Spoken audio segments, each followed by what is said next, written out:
So we just got done reading from Revelation chapter 13, and we started at verse 11, and we went to verse 18, and we also started at Revelation chapter 14, and we started at verse 1, and I'm going to be picking up at verse 11 to verse 16.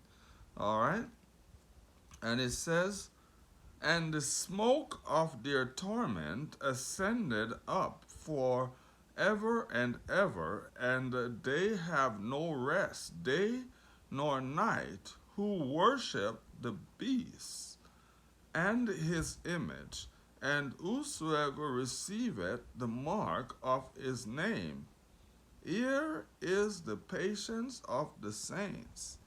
Here are they that keep the commandments of God and have the faith of Jesus. And I heard a voice from heaven saying unto me, Write, Blessed are the dead which die in the Lord from henceforth, yea, saith the Spirit, that they may rest from their labors, and their works do follow them. And I looked, and behold, a white cloud, and up on the cloud one sat like unto the Son of Man, having on his head a golden crown, and in his hand a sharp sickle. And another angel came out of the temple, crying with a loud voice to him that sat on the cloud, Trust in thy sickle, and reap, for the time is come for thee to reap, for the harvest of the earth is ripe. Wow. And some people wonder what this means. But who will come back to get his people? Who will? Jesus Christ. And he's coming back to get those who keep the commandments of God and have what? The faith of Jesus Christ. It is important for us to note that. And like it is said, that Revelation is a prophetic book. And it says that the Son of Man will come on riding on the clouds. I don't know how that happens, but he is God. And just like how he ascended after his death, burial, and resurrection, he will descend to come and get his people out of this disastrous world that we are so sometimes comfortable in. I tell you, what a day that will be. And all I can say is, Lord, prepare me, prepare us, dear Father, that when you come, we will go home with you. Because a lot of us, whether it be sickness or pain, we catch a lot of hell down here. So I would hope that Christ will preserve our lives to go where he gone to prepare for us, which is in heaven. It says Babylon is fallen, is fallen. And we know about Babylon. And who was the ruler of ancient Babylon? Start with an N. Nebuchadnezzar. But what Babylon, Revelation 14 is talking about that is fallen right now? The nation of this world that is the Babylon. Because it definitely is not talking about ancient Babylon that was ruled by Nebuchadnezzar. He's talking about this world. Even though it may seem so beautiful, and you could go to a botanical garden and you could look at the beautiful flowers, but always remember, no matter how good they look, sin has tainted them some kind of way.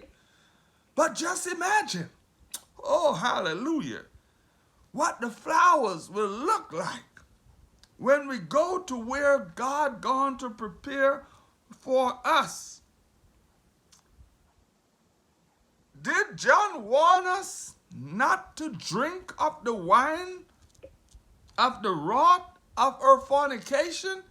And why the word fornication is mentioned here? All right. It is because we are belonging to God.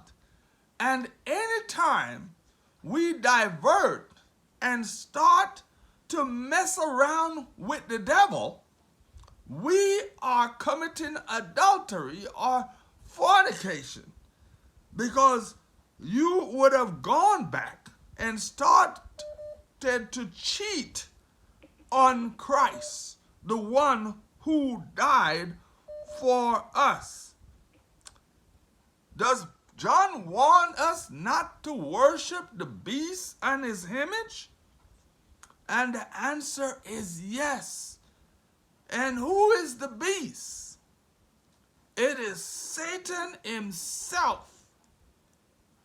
But he used human being to represent him. And that's one of the reasons it says over in 13 that they do not want anyone who does not have the mark of the beast. And is this a literal mark? No. It's a decision that we will use. That's why they say the mark go in our forehead or in our hands, because we use our head to think. And that's what we will do.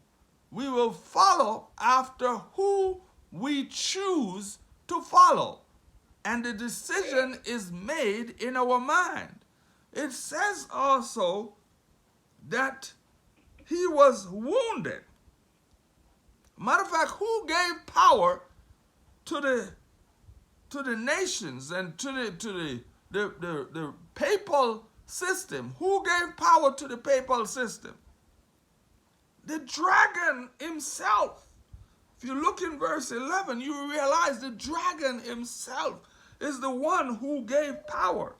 But was that system wounded? And the answer is yes. But did the system's wound healed? And the answer is yes. If you go back and read what took place to the Pope in 1798, I believe Pope Pius the Sixth, we will realize that there was a wound because the Pope was captured. And where did they place the Pope? All right, nobody want to help me this morning? He was placed in prison. And it lasted for a while. But the papacy came back.